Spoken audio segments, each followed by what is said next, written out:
Multiple choice 2 for work and energy number 20. And for this one, this is a classic example in my mind of how energy can help and should make things easier. So, situation is this. Pendulum, I have a picture I've drawn myself to hopefully clarify a little bit. So we have a pendulum. It's 2 meters from the anchor or for the pivot point to the center of the ball in question. And it's released from rest.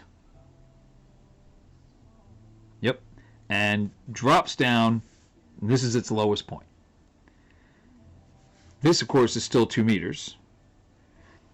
And they want to know the speed, how fast the pendulum's going here.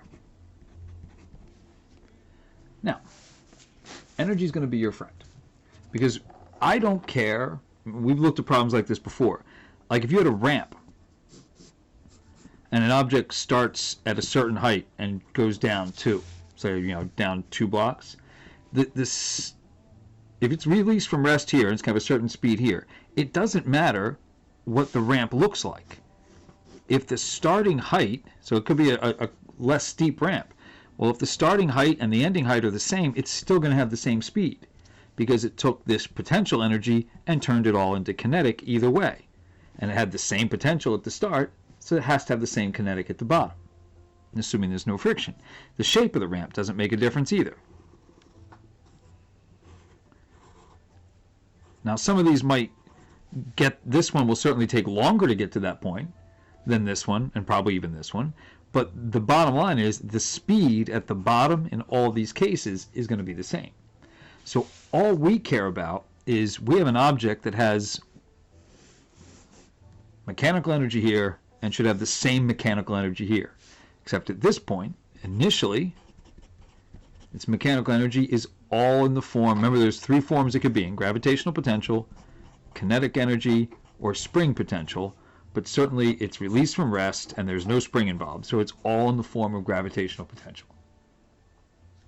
Down here, if we assume this level here, its lowest level, is where y is equal to 0, then all of it has no more potential energy. Down here, its final mechanical energy is, let's see, gravitational is gone. It would have kinetic and still no spring involved. So all the potential energy here is going to get turned into the kinetic energy here because the mechanical energies are the same. Why? Because there's no friction, no other external non-conservative forces, so these have to be the same. So the bottom line is, and this is the point at which if I were you I would pause it and see if you can figure it out, is that the mechanical energy initial has to equal the mechanical energy final, and I know that the initial mechanical energy is in the form of potential, so that's gravitational potential, so that's mg y initial, we'll say. Well, change in y, we'll say. Y initial, I guess we'll call it y initial. Call it delta y. So it's going to be delta y. So the difference in height between these 2 spots equals the final mechanical energy, which is 1/2 mv final squared, the velocity down here. All right. So the tricky math part of this is we got to figure this out. I need to know how far does it drop. So I got to look at this and figure out some stuff. So now we'll go green, I think. I got to figure out a right triangle in this situation.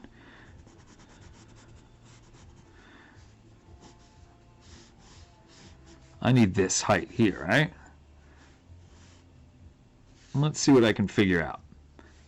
Theta is here. So, and I'm looking at this one for the first time as well. So 2 meters, this is 2 meters, theta, well, all right, this here, since this is a right angle, this is 90 minus theta.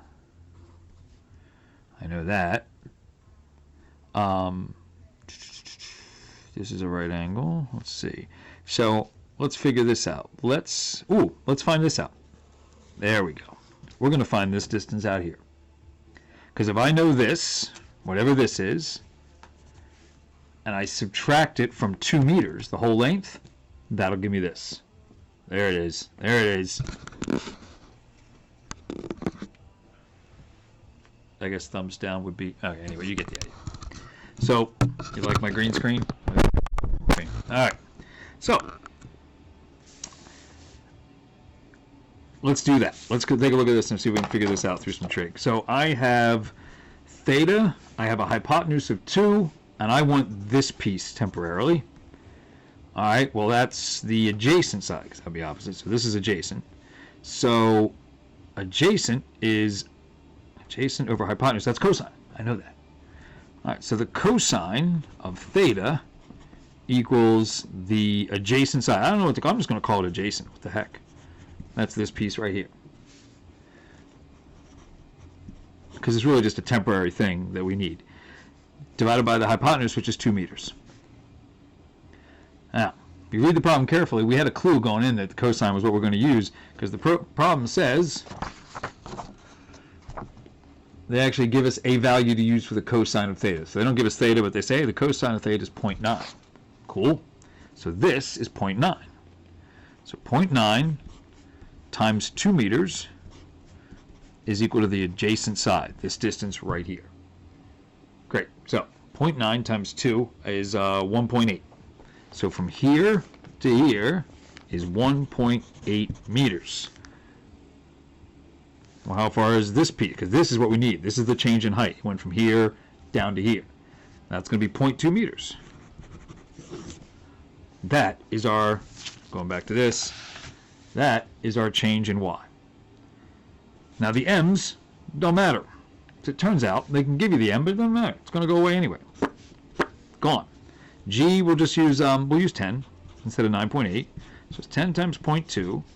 Equals half of the final velocity squared. All right, so that's going to be 2 equals half v final squared. I multiply both sides by 2.